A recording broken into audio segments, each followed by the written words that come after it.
Halo Cirebon, selamat siang. Selamat siang, Opa. Ini hanya Cirebon. Palembangnya mana? Oke, selamat siang. Siang, Opa. Halo, Opa. Halo, Opa. Halo. Halo, Opa. Ya. Halo, Palembang. Hari ini saya mau menyampaikan satu hal yang umum tetapi pokok. Dengar baik-baik. SKK untuk kita sehari-hari adalah Serikat Kocar Kacir. Kita sudah hidup secara kocar kacir. Relasi kita kocar kacir. Cara kita berbicara kocar kacir. Dan kita sudah sukses. Yang masih harus diperjuangkan adalah yang lebih tinggi dari kocar kacir, yaitu Serikat Konfigurasi Kasih. Serikat Konfigurasi Kasih hanya bisa dicapai melalui Serikat Keluarga Kasih. Jadi kita harus menjadi satu keluarga yang hidup dalam kasih. Itu pun kita sudah memulainya. Kita semua hidup sebagai keluarga kasih dalam keluarga kita masing-masing, dan kita sudah berhasil membentuk keluarga kasih di seluruh Indonesia yang utama dan di luar negeri juga yang lain. Kita sudah sukses. Mari kita tepuk tangan untuk itu dulu.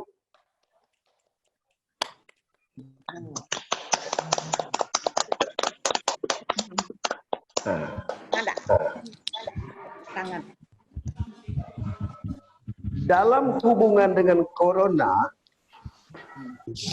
ini adalah bencana dunia.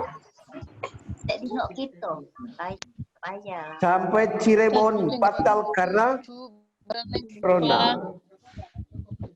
Yang lain juga akhirnya tertunda karena corona. Bencana. Apakah corona ini bencana bagi SKK? Tidak.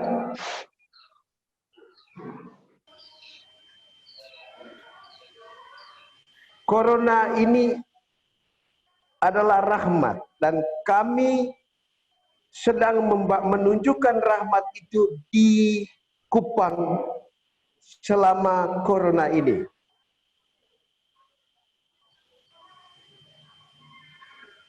Ya, dari gagasan yang berkembang melalui satu anggota SKK di Kupang, Pak Niko Boleng, kita diperkenalkan dengan menanam sayur menggunakan bahan bekas.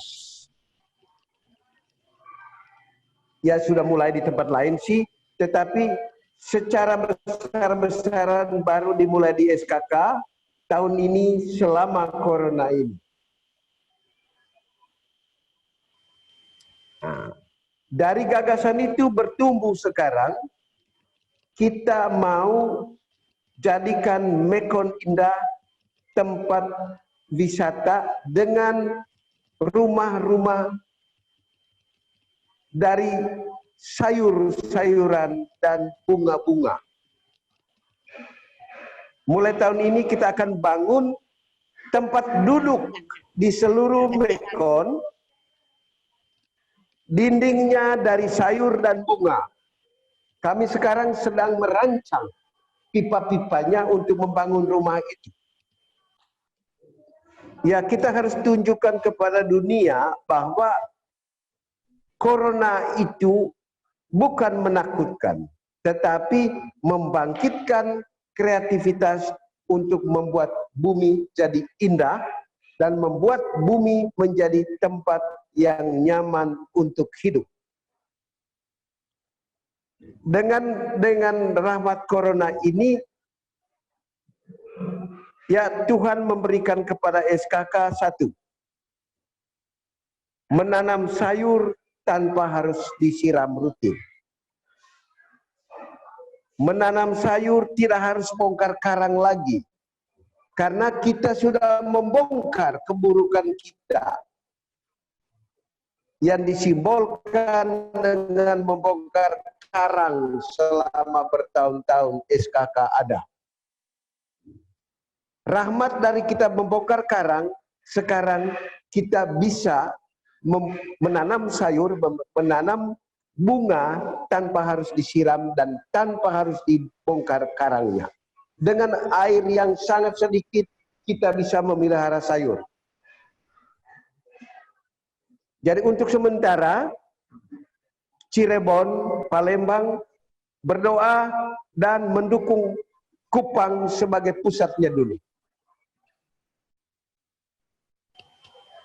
Nanti kami akan tunjukkan pipa-pipa paralon yang sedang kami buat untuk mulai dengan rumah atau tempat duduk minum kopi dari dindingnya sayur dan bunga yang tidak perlu disiram. Untuk anggota SKK yang lain, jadikan setiap keluarga menjadi tempat orang berharap. Selama orang cemas karena corona, SKK harus tampil memberikan harapan. Ya, caranya dengan senyum, dengan mengatakan tidak usah takut, kita masih punya Tuhan.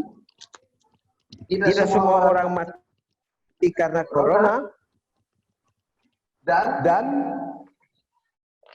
kita bisa berbuat sesuatu yang lain ketika orang lain cemas dengan corona. Mari kita bersama membuat sesuatu yang lain. Setelah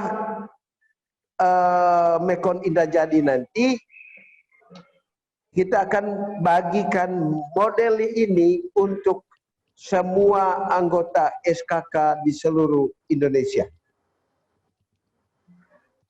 Di setiap kota bangun satu tempat di mana rumah bisa tanam sayur di atas atap dari paralon yang tidak perlu disiram. Tinggal kita ganti pupuk setiap habis panen. Karena kita akan memperkenalkan satu cara menanam sayur yang rumputnya tidak perlu dibersihkan. Karena tidak akan ada rumput di situ. Lahannya tidak perlu diolah. Jadi traktor tidak terlalu penting lagi. Traktor itu masa lalu. Setiap keluarga bisa menanam sayur sehat sendiri. Dengan biaya yang murah, caranya sederhana, dan kita bisa menanam sayur langsung di depan dapur. Kita bisa buat yang mobile. Kalau waktu mau masak, pindahkan ke dapur. Kita akan buat yang sederhana, ada yang besar, ada yang kecil. Itu berita gembira untuk SKK di seluruh Indonesia tahun corona ini. Mungkin itu saja berita yang penting. Saya minta kita menjadi sumber rahmat dengan cara kita masing-masing. Karena kita sudah mendapat rahmat, kesehatan, sukacita, kebersamaan. Sekarang mulai tahun ini kita berbagi. Tahun ini dengan bencana dunia, kita sudah mulai mengubah dunia. Ya, nah, itu saja dari Kupang. Mungkin ada komentar dari Cirebon, dari Palembang, silakan sekarang. Kira-kira bagaimana cara dapat bibit yang orisinil? Karena yang menjadi pertanyaan saya, semua bibit-bibit yang dijual itu dia tidak bisa hidup secara alamiah. Karena harus disemprot dan itu untuk SKK tidak bisa. Mungkin di sini ada yang bisa memberi info, kalau misalnya bibit pepaya kan gampang. Tapi kalau sayur-sayuran, ya saya kemarin diskusi berarti hanya kita tanam untuk sementara kasih orang-orang yang terbebas dari racun. Nah, bisakah orang Palembang, bisakah orang Cirebon punya atau mendapat benih yang memang murni organik? Terima kasih. Mungkin kepada Opa bisa menjawab kira-kira untuk mengatasi benih seperti kami di Jakarta ini bagaimana? Ya, jadi untuk SKK tidak ada masalah. Kita tetap membeli benih rekayasa, tetapi pupuknya nanti yang akan diatur tersendiri. Aduh, syukur alhamdulillah. Jadi nanti misalnya Jakarta siapkan satu tim untuk membuat pupuk. Oh. Bandung siapkan satu tim untuk buat pupuk. Cirebon siapkan satu tim untuk buat pupuk. Tidak usah takut dengan benih rekayasa itu. Orang yang memproduksi benih itu jelas akan mengembangkan wacana agar kita yang lain tergantung pada mereka, supaya kita tidak bisa berbuat selain di bawah kendali mereka. Dan ini adalah sistem monopoli. Anggota SKK harus tampil melawan itu. Dan kita mempunyai rahmat untuk itu. Sebenarnya dipelihara dengan kasih, tanaman itu sendiri akan mengalami mutasi genetis dengan alam. Tidak usah takut. Kita mulai. Oke. Ya, seperti Bandung, ya bibitnya dari toko jelas, tapi bisa hidup bagus karena pupuknya. Jadi begitu juga yang lain nanti. Tidak usah takut. Jangan dulu berpikir itu karena kita bersama Tuhan. Itu yang penting. Ya. Ya. Kami sudah menanam sayur di Paralon, kami sudah tanam tomat, kami sudah tanam jagung, Iya. kan jadi. Maka dia tumbuh. Dia tumbuh bagus. Karena itu yang paling penting siap lahan di sana untuk tempat buat pupuk, dan nanti setelah kupang jadi kita akan sebarkan di seluruh Indonesia untuk ditiru karena prototipenya harus di Kupang. Aku mau tanya kalau hidroponik kan masih udah direkomendasi. Kalau aeroponik gimana? Yang pakai air. Oh, jadi gini. Ini kombinasi antara, jadi selama ini kan ada tanam di tanah, ya, yang selama ini organik murni. Kemudian ada yang namanya hidroponik, campuran antara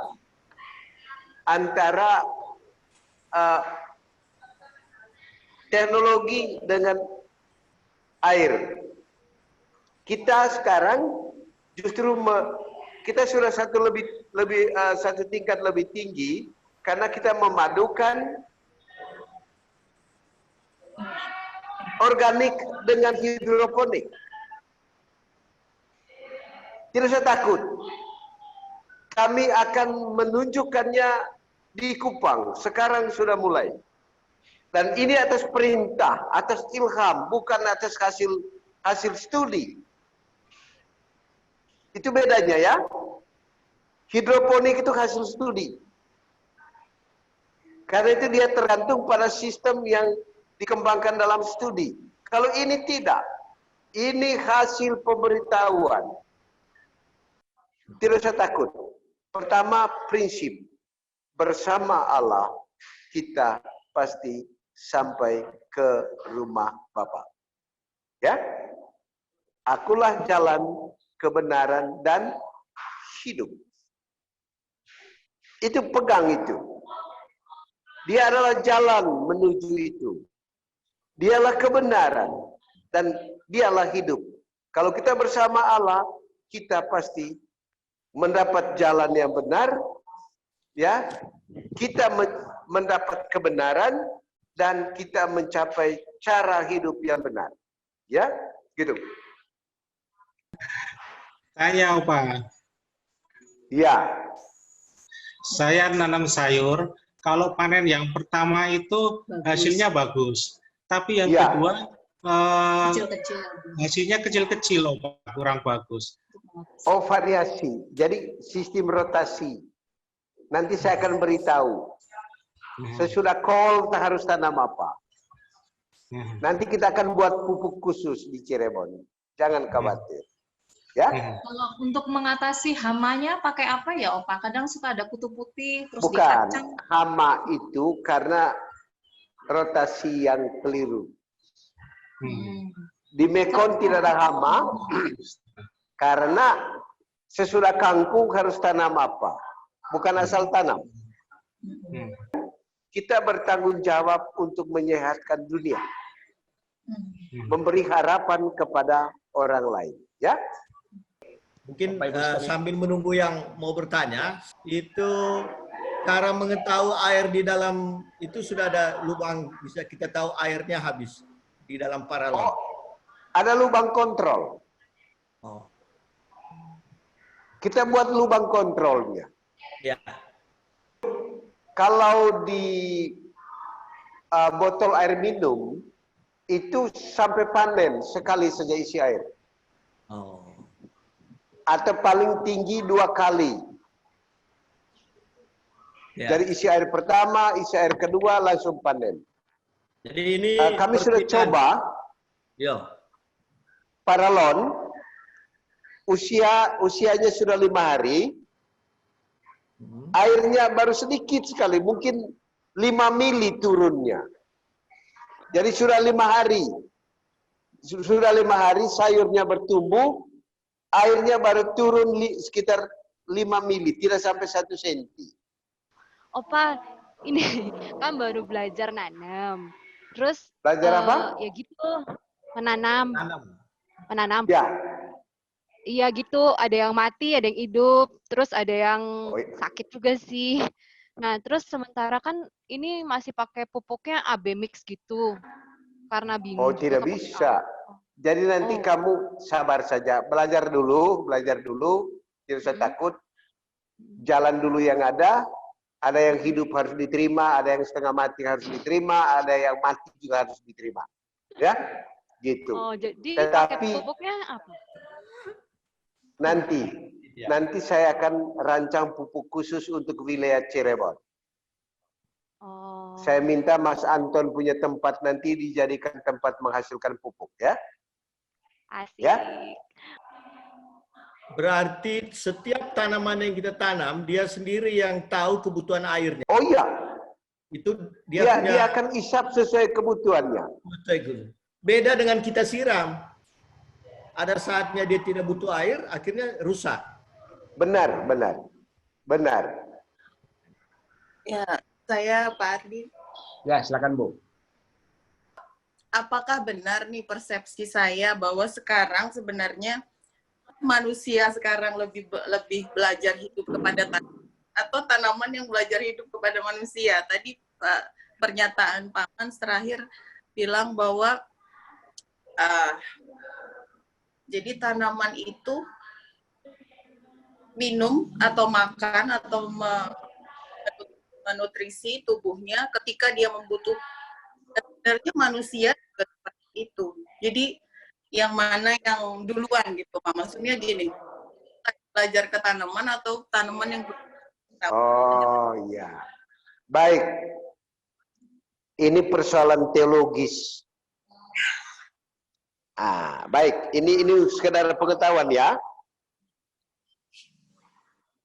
Allah menampakkan dirinya melalui minimal 3 cara. Melalui kehadiran Yesus sendiri, ya, dia menampakkan dirinya.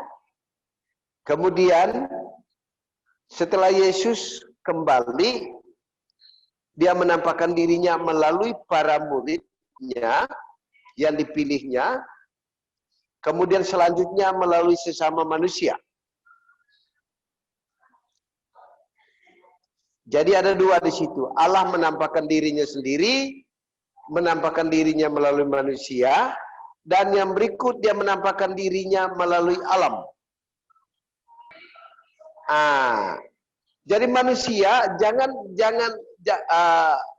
merasa diri hebat. Dia harus juga belajar dari tumbuhan, karena Allah mengajarkan manusia juga melalui tumbuhan. Karena itu terbukalah terhadap pesan-pesan Allah melalui sesama, melalui sabdanya, yaitu dari Yesus sendiri, dan melalui alam. Banyak hal yang kita bisa belajar dari alam. Misalnya gini, sifat tumbuhan itu dia selalu membutuhkan matahari. Dia tidak berdoa minta matahari pindah supaya dia dapat. Ya, ada dalam buku eksegese. Tetapi dia berusaha bengkok sekalipun sampai dia mencapai sinar matahari. Itu sifat. Jadi orang yang dipelajari dari alam, dari tumbuhan, bukan Allah yang berubah menurut kehendak kita, tapi diri kita yang berubah menurut kehendak Allah sampai kita mendapat cahaya dari Allah. Ya? Opa mau tanya, kalau tumbuhan kan kita masih tunggu dari Opa nih. Ya. Kalau untuk hewan seperti misalnya kita mau pelihara ayam kampung. Ya. Ada tips dari Mekon nggak, Opa? Belum. Satu-satu dulu. Karena kebutuhan daging itu cuma 5% dari kebutuhan tubuh manusia. Yang paling banyak itu adalah air dan sayur-sayuran. Makanya kita prioritaskan itu dulu, ya. Iya, oke, Opa. Iya. Masalah ini sih, Opa, telur ayam kampung tuh kan simpang siur banget. Sudah, tidak usah takut. Kalau ada orang menipu, kita beli, tidak usah takut. Nanti Allah akan mengubahnya supaya telur itu menjadi telur sehat untuk kita. Tapi jangan begitu orang tipu percaya, cek dulu lah gitu, ya. Oke, Opa. Ya. Ada satu program yang mulai Sabtu depan, kami akan mengumpulkan mahasiswa dari keluarga miskin di Kota Kupang. Kami melatih mereka untuk menanam sayur dengan cara ini di tempat kos masing-masing. Karena saya sambil memberi mereka makan, mengajar mereka supaya mereka bisa menghasilkan sayur sendiri di depan pintu kos masing-masing. Karena dari data yang saya kumpulkan, rata-rata mahasiswa yang saya jumpai itu mendapat kiriman dari orang tua 300.000 sampai 500.000 sebulan. Karena itu mereka tidak pernah bisa berbuat lebih dari sekedar makan. Kita mencoba membantu mereka supaya mereka tidak lagi membeli sayur. Jadi saya akan bagi mereka bibit dan mereka tanam di kos masing-masing dengan air yang sangat terbatas. Kalau ada yang mau support, silakan bantu saya. Karena itu program rutin sampai sebanyak-banyaknya mahasiswa yang kuliah di Kupang terjangkau. Daripada kita membagi beras kepada mahasiswa, habis makan selesai. Tapi mereka harus dilatih bekerja. Ini namanya memberi kain, bukan memberi ikan. Ini program yang sudah disepakati mulai minggu depan, Sabtu. Jadi mari bersama saya kita membantu menghidupkan mahasiswa dari keluarga miskin dengan mengajar mereka menanam sayur di tempat kos masing-masing. Mari kita bersama berbuat sesuatu. Andai kata ini, karena ini mudah kita lakukan di Kupang. Kalau ada di tempat lain nanti kita juga berbuat yang sama.